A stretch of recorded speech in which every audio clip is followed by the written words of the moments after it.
Hello. Um, Basically, my question that I was asking myself was, does sad music make you sadder? Like, if you find yourself in a depressive spiral, you probably shouldn't keep listening to sad music, right? Because it's just going to make you even more emotional. It doesn't necessarily make you sadder, it acts as an emotional regulator. For most people, it triggers feelings of empathy, nostalgia, and comfort. But if you're experiencing severe heartbreak or depression, brooding over the lyrics can sometimes prolong those negative feelings. So, like, ruminating, constantly listening to those sad songs on repeat, that's not good for you. If you notice your mood consistently crashing after a sad playlist, it may help to switch to a more uplifting or comforting tune. Because it's like, it's Monday. It's a musical Monday. I could come on here and try to sing for the people, you know? Um, and it makes me sort of like second guess, like, would I just be bumming people out unintentionally? Like, would they be getting sad? Also, thank you for the subscription. I appreciate that. 7 months in a row. But I the good the positives about sad music is that it provides a safe space to vent or process difficult emotions without real world consequences. It makes you feel understood, reducing feelings of loneliness. And the music often triggers bittersweet memories rather than pure sadness. So interesting how that happens. Yeah. I guess that works. I don't really know how much more different the microphone settings are, but anyway. Um, and then I start to wonder, like, should I really put this up here? Like, it's just gonna be a thing you have to read, which what it makes me feel a little bit awkward about. It's just nothing but words. Like, it makes me sort of think like if I showed my face cam, then maybe more people might tune in because at least you get to like see my face instead of the words I'm reading. But then it's like, what if you want to follow along? I guess you can't really follow along though because it's I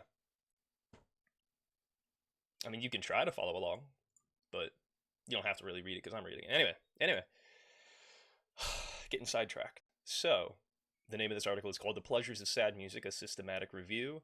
You could always place your camera at the top right. Yeah, I don't want to be blocking any of the words. Although, I suppose I could just make the webcam smaller, stick me up in one of the corners, and then we can just have the article be below that, right? That kind of works. Oh, and then I can zoom in, maybe? But then I gotta keep. See, because now I feel like it's just too small. So I think I'll keep it as just the words, unless I have like a point. Like if I wanted to come back to like talk, from my point of view and be like, well, this is what I would sort of say about it. But let's get back to it. Sort of switch scenes. Um, Maybe because how do people even know that I'm here? Oh well. There's mostly a black bar on the bottom anyway, so I think I'll put myself on the bottom. Started from the bottom, now we're here. Started from the bottom, not all. Okay. All right. Well, if that looks good to you, then I'll stick with it. But just worry about it not being and a hydrate redemption, and that's what I call high quality H2O. There's some water over there. I'll drink that. I was also trying to find out where to buy a standing desk. Might try to do that later today because my desk it's about 40 inches wide, and I'd like to get something where I can stand and read. Uh, Although I suppose I could stand and read now. Like playing video games, I can't really. I have to be sitting down for that. But nevertheless, let's begin. Sadness is generally seen as a negative emotion, a response to distressing and adverse situations. In aesthetic context, however, sadness is often associated with some degree of pleasure, as suggested by the ubiquity and popularity throughout history of music, plays, films, and paintings with a sad content. Here, we focus on the fact that music regarded as sad is often experienced as pleasurable, compared to other art forms. Music has an exceptional ability to evoke a wide range of feelings and is especially beguiling when it deals with grief and sorrow. Why is it, then, that while human survival depends on preventing painful experiences, mental pain often turns out to be explicitly sought through music? In this article, we consider why and how sad music can become pleasurable. We offer a framework to account how listening to sad music can help lead to positive feelings, contending that this effect hinges on correcting an ongoing homeostatic imbalance. Sadness evoked by music is found pleasurable when 1. It's perceived as non threatening, 2. When it's aesthetically pleasing, and 3. When it produces psychological benefits such as mood regulation and empathetic feelings, caused, for example, by recollection of and reflection on past events. We also review neuroimaging studies related to music and emotion, and focus on those that deal with sadness. Further exploration of the neural mechanisms through which stimuli that usually produce sadness can induce a positive affective state could help the development of effective therapies for disorders such as depression, in which the ability to experience pleasure is attenuated. I'm not really sure what that word means. Weakened. Why wouldn't you just say weakened, you know? Weakened, thinned, or reduced in force, intensity, or magnitude. It's used in medicine, physics, and generally. Attenuated. The ability to experience pleasure is weakened. Like, give your balls a tug, dude. Like, just I don't know. Like, on the one hand, I'm like, it shows how smart you are, you know? But on the other hand, it's like, why would I want to Google something? Just to figure out what it means. I mean, but I guess it's like if you're smart, it's how you develop your vocabulary. But imagine you're like, oh, her pleasure's been attenuated. It's like, what the fuck are you talking about? Come back down to reality, bro. All right. Humans have long devoted effort and attention to the making and consuming of art that portrays and conveys misery. The ancient Greeks were known for staging tragedies that were widely popular. To this day, films and novels that deal with heartache and despair become bestsellers and garner critical attention. The phenomenon is seen across cultures and art forms. Classical music exhibits the phenomenon abundantly. Folk music, such as the Portuguese fado or the Irish lament, often express sadness and grief. Sad-sounding motifs even permeate many modern-day American pop songs, like Lost Boy. Sadness in everyday life, however, is hardly pleasant. It is one of the 6 basic emotions, along with fear, happiness, anger, surprise, and disgust, and results in feelings that most humans prefer not to experience. As is the case with other negative emotions, the importance of sadness throughout human history and across cultures can be explained through the evolutionary advantage that it confers. Sadness results from a perceived loss, such as the loss of a valued object, the loss of health, the loss of status or of a relationship, or the loss of a loved one. It is a complex bodily and neural state resulting in feelings of low energy, social withdrawal, low self-worth, and a sense of limited horizon on the future. Sad music can be defined objectively based on its acoustical properties and subjectively based on a listener's interpretation of the emotion that the composer is assumed to have conveyed.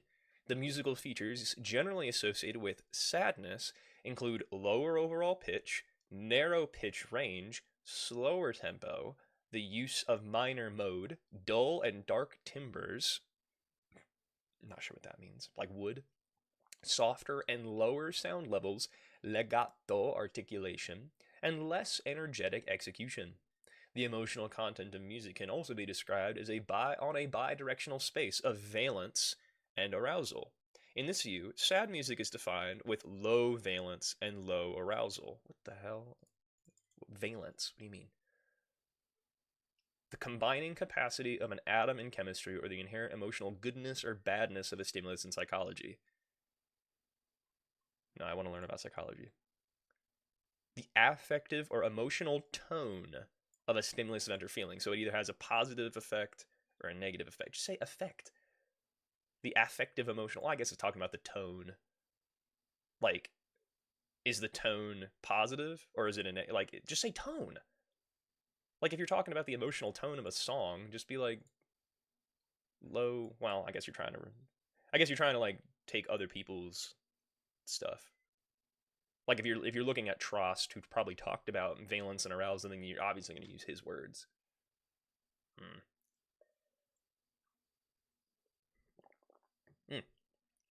All right. Others classify music as sad based on either the emotion that is perceived or the emotion that is induced. This is usually determined by directly asking participants which emotion they believe is being expressed by the music or which emotion they feel when listening to the music. The lyrics of popular songs and the poetry of classical pieces can play an important role in defining music as sad, as they can trigger memories that the listener associates with sadness, such as themes of regret and lost love. Given that in most circumstances sadness is unpleasant. Wait a minute. Oh, there we go. Given that in most circumstances sadness is unpleasant, how then can it be associated with pleasure when expressed through music? Herein lies the so-called tragedy paradox, the seemingly contradictory idea that humans work to minimize sadness in their lives, yet find it pleasurable in an aesthetic context. The Athenian philosophers of the pre-Christian era were the first to discuss this matter formally, proposing that art, pertaining to negative emotions, provides rewards that other art cannot provide. Aristotle, for example, spoke of how tragic theater allowed the audience to experience rapidly and subsequently purge itself of negative emotions, a beneficial outcome known as catharsis. Philosophers and psychologists continue to explain the human attraction to sad art in terms of the psychological rewards that are associated with it.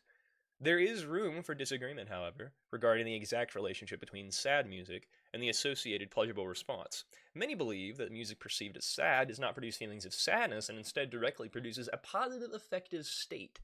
Others argue that, as is the case with Schadenfreude, pleasurable sadness can be viewed as a mixed emotion, in which positive and negative effects are experienced simultaneously. A third position is that sad music does induce feelings of sadness, and that this negative effect is then made positive.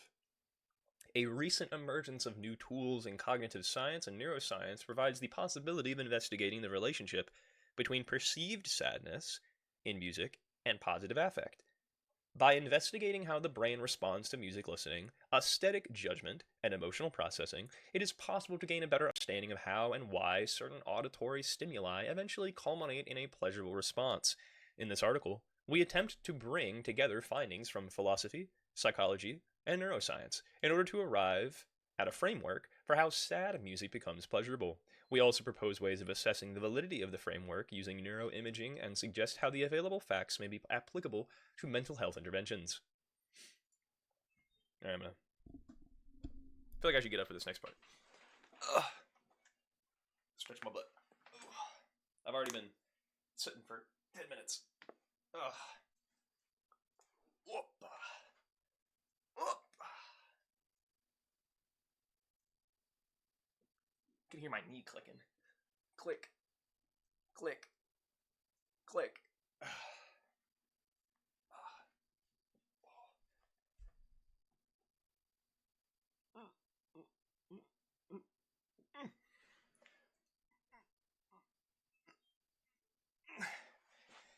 Yep.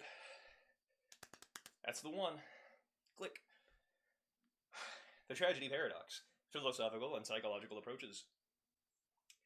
The earliest attempts to reconcile the tragedy paradox came from philosophy, and can be broadly organized into two main schools of thought. The cognitivists argue that music does not evoke real emotions, but that emotion can be nonetheless perceived in the structure of music, which in turn evokes reminders of the feelings associated with that emotion. Cognitivists posit that emotive moments in music occur much too quickly to result in a full-fledged feeling of that emotion, and therefore, music can only act as a tour guide of past emotions. Alright, that's the cognitivists. On the other hand, the emotivists claim music does induce real emotions in the listener. Within the emotivist school of thought, however, there is still disagreement over the exact nature of the inducible emotions. Some emotivists argue that the emotional response is of a different sort than the kind experienced in everyday life. Music sadness cannot be the same as life sadness, they contend, because the environmental conditions necessary for that emotion are not present. Given the inherently unpleasant nature of sadness, the pure fact that music expressing negative valence can even be found pleasant is proof enough that listeners do not feel sad. Instead, one is left only with responses such as awe, transcendence, and chills, which are inherently pleasurable. but do not entail or require the clear goal-oriented action that basic emotions promote. Other emotivists, such as the philosopher Gerald Levinson, argue that sad music does induce genuine sadness and that this response is inherently rewarding. In his account, Levinson lists 8 different benefits that can arise from the feeling of sadness evoked by music with negative valence. 1. Catharsis, the purging of negative emotions. 2. Apprehending expression, an improved understanding of the emotions expressed in a piece of art. 3. Savoring feeling, the satisfaction that arises from simply feeling any emotion in response to art.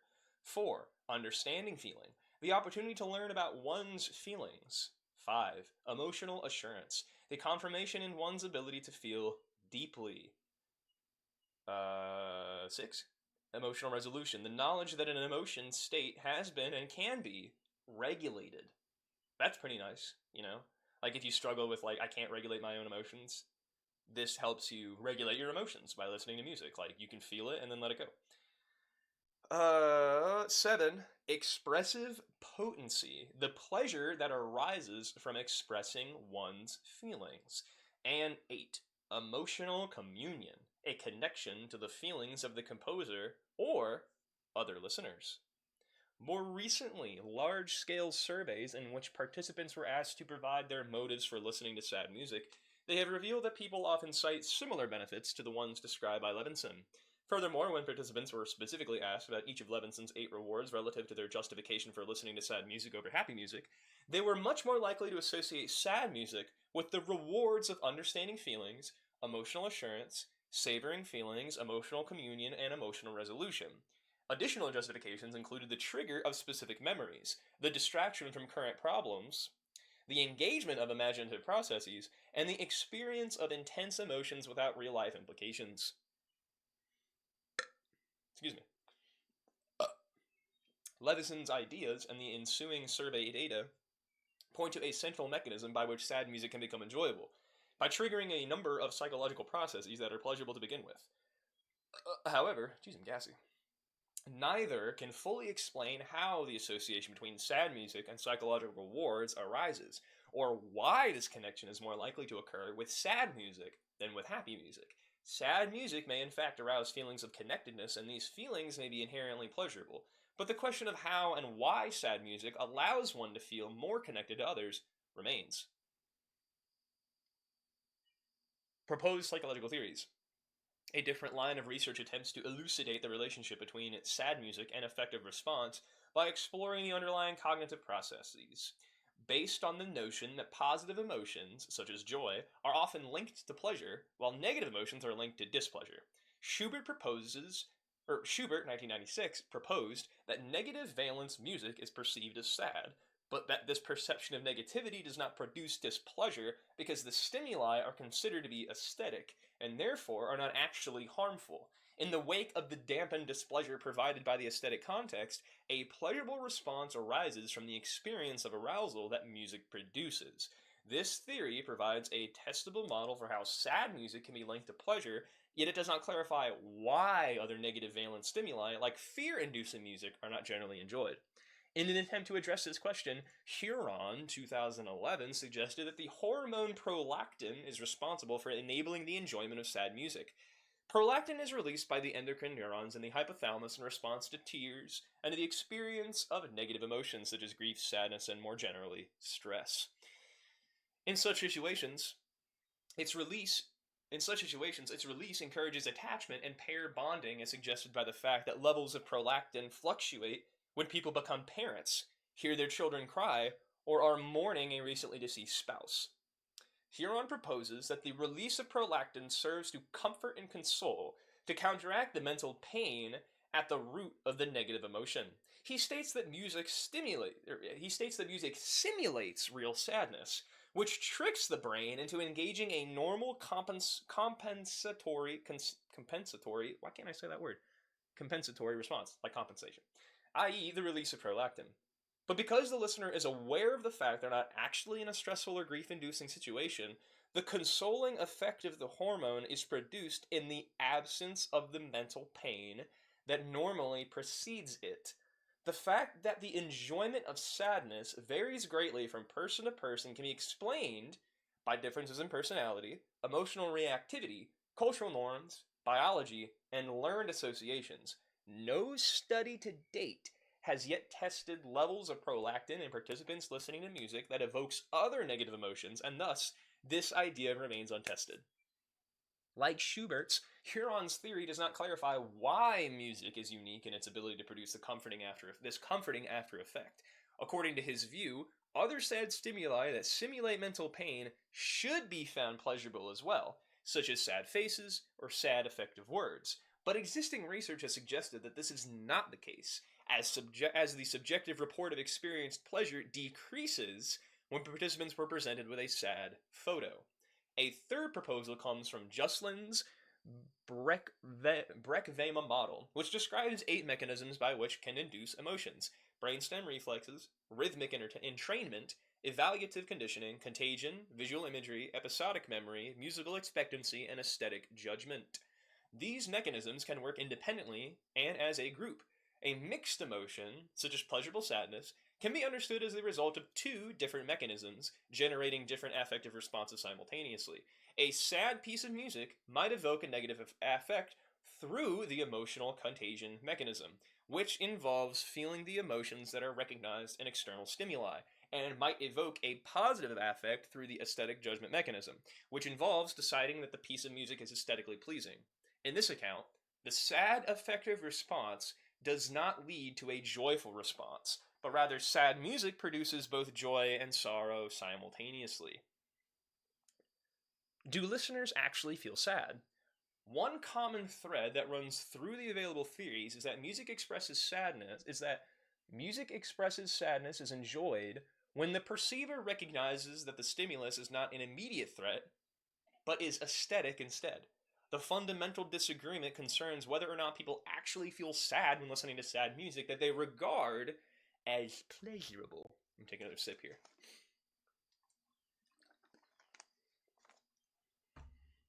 When people are directly asked the question, the responses vary. Roughly a quarter of people say that they experience genuine sadness, and the rest report they experience some other, albeit related emotion, mostly nostalgia. However, self-reports made in the context of emotional experience may provide inaccurate results, since the difference between emotional perception and emotional experience may not be clear or equal to everyone. In studies in which the researchers made a clear distinction between perceived and felt, participants reported experiencing mixed emotions.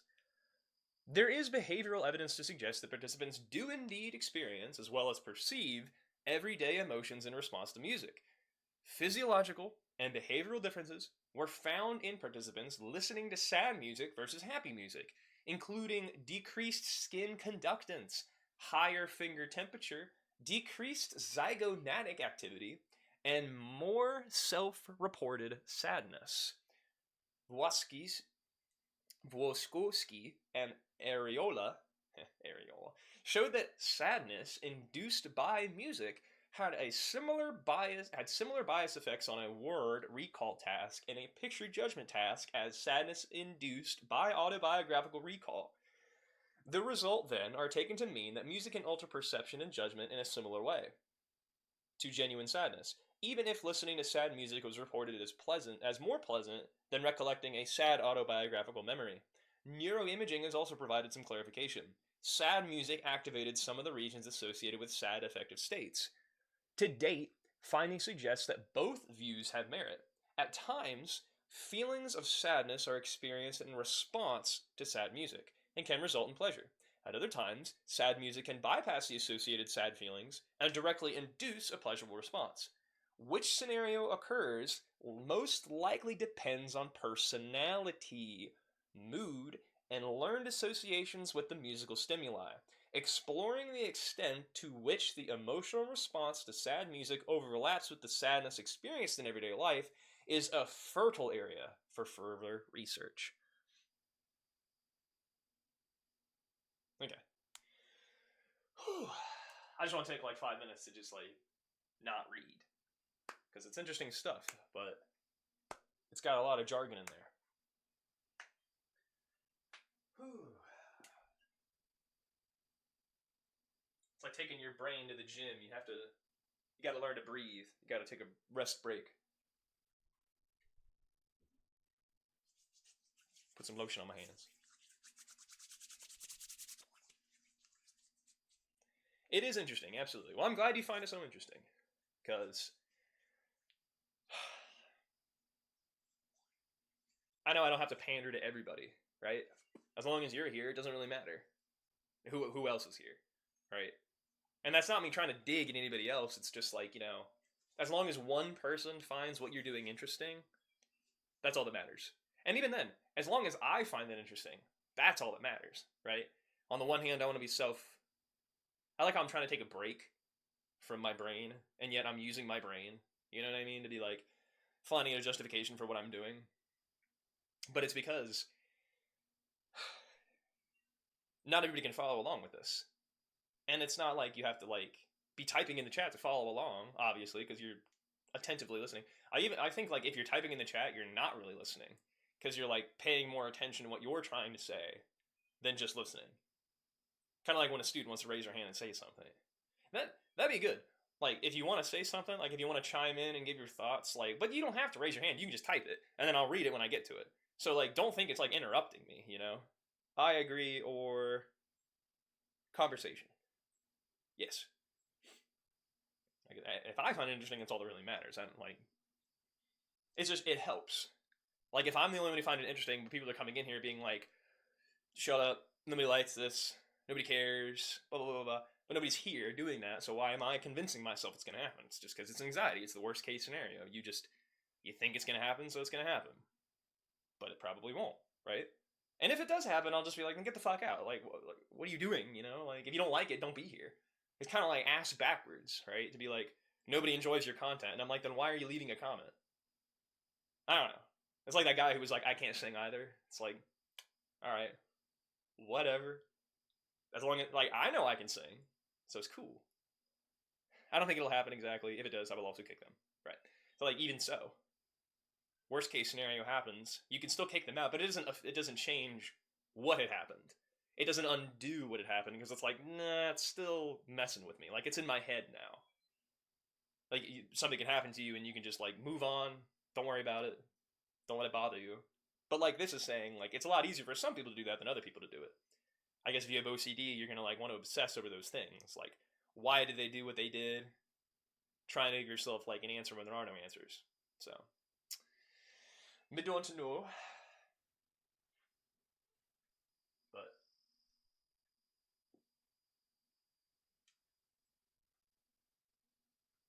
I'm just, like, the coffee's kicking in, so I'm trying to, like, suppress my caffeinated urges. Thank you for the stretch, Bunny. I'm trying to suppress my caffeinated urges while at the same time. Ooh, that was good. Ooh, that was nice. Ooh. Do some lunges and crack your back at the same time.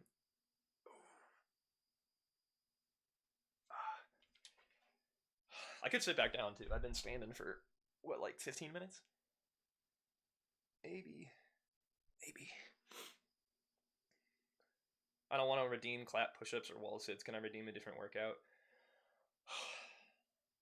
You can just do 1,000 channel points. Like, you don't have to do the one that's 10,000. Because I thought the clapping push-ups and wall sits were 10,000, but I should have just regular old workout for 1,000. 10 push-ups, 10 sit-ups, 10 what have you.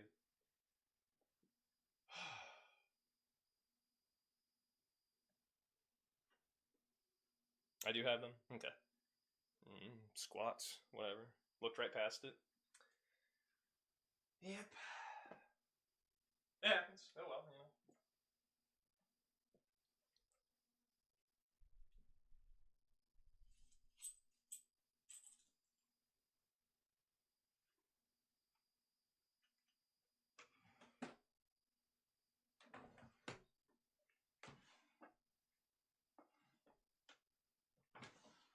I don't know where the HE double hockey sticks I put the rest of my push pins, but 10 squats. Alright, will do, buddy. Thank you for the exercise redemption.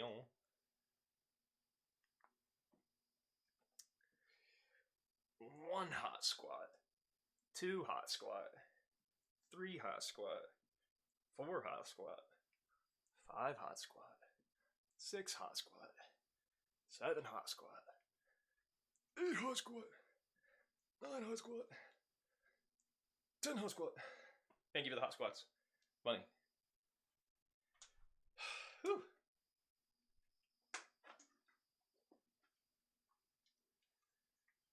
Gotta get that motion, you know?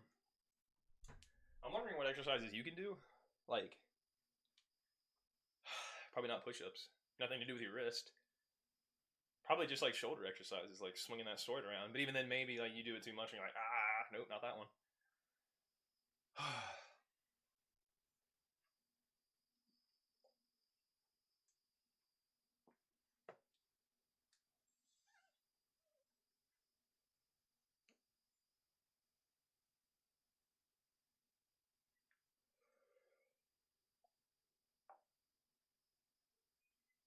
Sit-ups. Let me know if you could actually get up off the floor.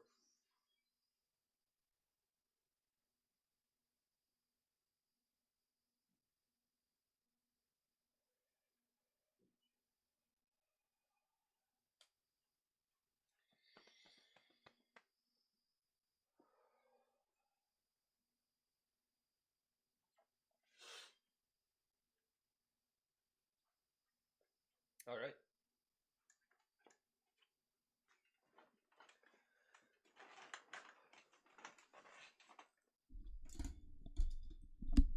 You can do sit-ups. All right, good.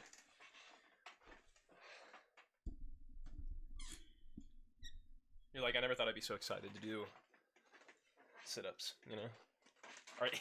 Is that you howling? Or are you like, like, or did you thought you heard Jethro?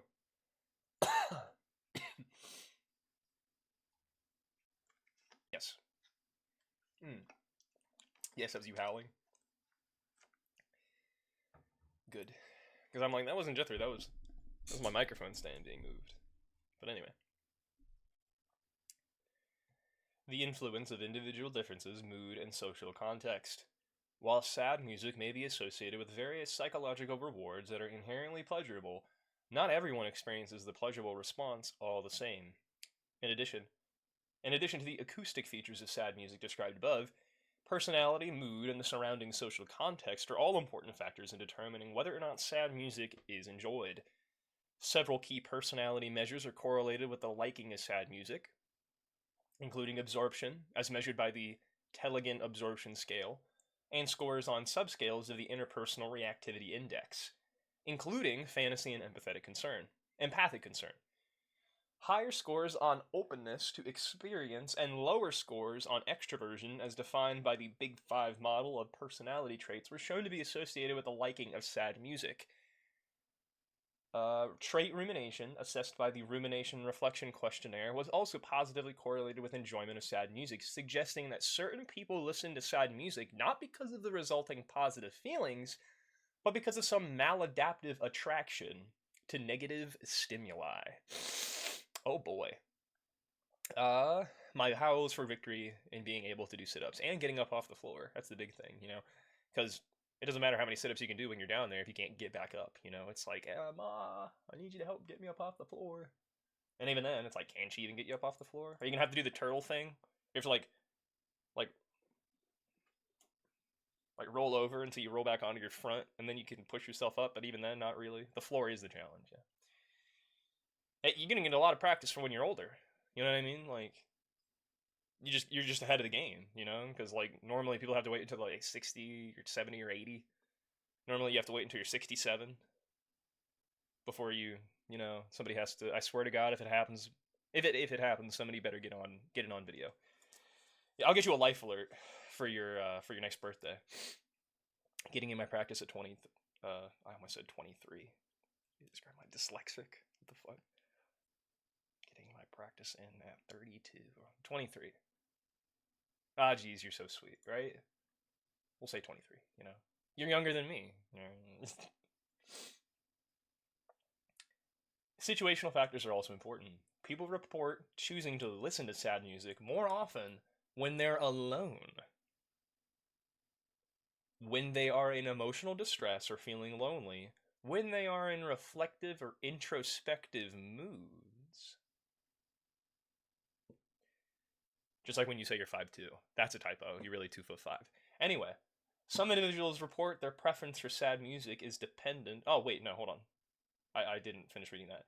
People report choosing to listen to sad music more often when they are alone, when they are in emotional distress or feeling lonely, when they're in reflective or introspective moods, or when they are in contact with nature. I never really would have thought about that. But you could totally go out in the woods and just start playing the saxophone, right? Or the trumpet or whatever. It'd be creepy as hell. But the point is, like, who could stop you? Nobody's gonna stop you.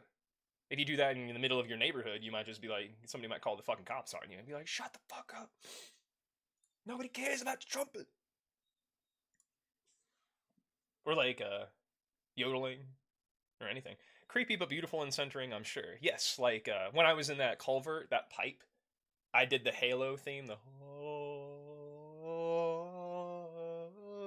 whole thing. I did that when I was in there. It wasn't like super echoey. It might have been more echoey if it was like a bigger area probably, or if it was like sealed off at one end and then it would only echo out of one, you know. It's not like it was one of those creepy ass tunnels like in don da don da don da don don da don da don da don don da don da don da don da don da don da don da. I'm gonna learn the words of that song one day. You wait. It's gonna be crazy. You should try the one that the turd and I explored. Yeah. We gotta find it, you know, because I thought, like, we tried going in different directions and whatnot, but we even found a culvert you didn't know about. I legit thought we were gonna get lost. I even thought that yesterday when I was in the woods. I'm like, I found my way back before, you know. The weeds are literally up to my hip, and I was trying to trudge through the grass, and my pants were soaked. I had my rubber boots on, but the grass was just so, like, a deer had like kind of carved a path through it. You'll point me in the right direction next time. Cool. Like deer had carved the way through, and I actually saw a deer pop up out of the thing. I even saw a turtle. I was walking down the hill, and I'm glad I was paying attention when I was walking because I would have stepped right on this fucking guy.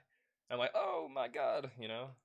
But he was climbing up the hill, and I kind of thought about like picking him up and carrying him, and I'm just like, nah, he's got it. He knows what he's doing, you know. He's a turtle. I'm not gonna. Don't step on Franklin, right? Franklin, I'm Franklin Turtle. uh Anyway, situational factors are also important. Nature, connect with nature. That's where I stopped. Jeez, focus, B, focus. Some individuals report that their preference for sad music is dependent on the time of day when they listen. Huh. I gotta look at that study. That actually sounds interesting. Hold on. Low key. So if I hover over right here, it'll actually take me to the DOI right here in another tab. Assuming that I can even access it, because sometimes they're bitches and they're like, you gotta pay for it, you know. They use different types of cookies. Okay. Oh wow, you actually can read this. Cool. Do I download the PDF? Maybe I download the PDF. Ooh, ooh, oh. I kind of like that because then you can do like just that. Why am I putting my fingers on the monitor? Like you can see it. I kind of like this because then you can just do like one column at a time. This column and then the other column. But then you kind of have to like shift back and forth when you're doing the editing. Doesn't really matter. But hey, I mean, I got my next article all lined up and ready to go. Okie dokie. You could save it for another state. That is true. I should just make a Google document right now, or just a Word doc, and be all like articles I plan on reading, because I can see getting sick of it, you know, like, but right now I'm sick of video games, you know, like I'm trying to play a video game with some type of fervor, and I'm just like, I can't do it. I'm trying. It's either a game I've already played before, but that's where the nostalgia and the comfort comes in, where it's like you're not just thrown into a situation that you're unfamiliar with. Like the last time that happened to me was with, I was gonna say Windrose, but technically it was Foundation. What's the Foundation? The game on your computer that I played for a little bit when I was up there. I'm trying to remember. Now I can't remember. Yeah. Time of day. That is interesting. Because I never really would have thought about time of day. It was Foundation. Okay, because I'm thinking of the game that I have in the game you got me. But that was called Foundation, wasn't it? Or like no, it was Farthest Frontier. Wasn't that the name? What the fuck? I gotta go to my Steam library. Hold on. It definitely started with an F because I thought about doing a stream on a Friday. Foundation. That's the one you got me. The game you have, I'm pretty sure, is Farthest Frontier. Also F. Two Fs, which is why I was like, huh, interesting. Yeah. Anyway, other studies have shown that liking of sad music increases when the listener is repeatedly exposed to the musical excerpt while distracted or mentally fatigued. Damn, this is getting interesting. Yeah, I do have Foundation, right? Wait, I literally already read that. Jeez. Or when the music is preceded by multiple happy sounding excerpts, empirical evidence that context empirical evidence that context can have an effect on one's emotional response to music was recently found in a study in which participants who listened to music alone showed greater skin conductance response compared to participants who listened to the same music in a group. Really?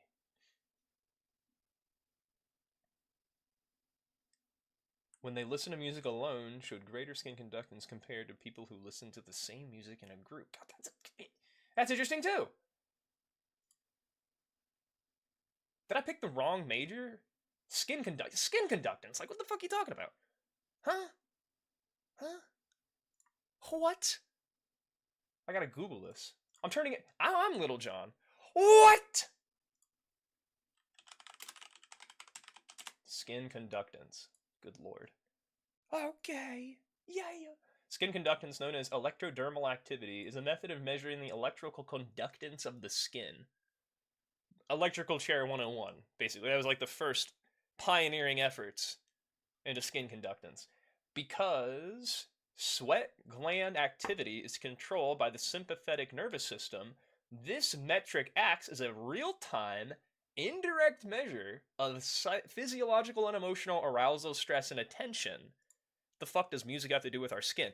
Like, it might, like your fingertips are gonna get sweatier the more nervous you are. So if you can measure objectively how sweaty somebody's fingers are, you can objectively measure their anxiety, right? Because you have found a correlation between somebody's emotional anxiety and an objective measure. If you can measure somebody objectively, then you can be like, okay, so like, how do we apply this to other groups of people? We will get sidetracked. No, it's fine. This is a type of I don't mind getting sidetracked, dude. I'm literally looking for distractions. That's my thing. I will overthink.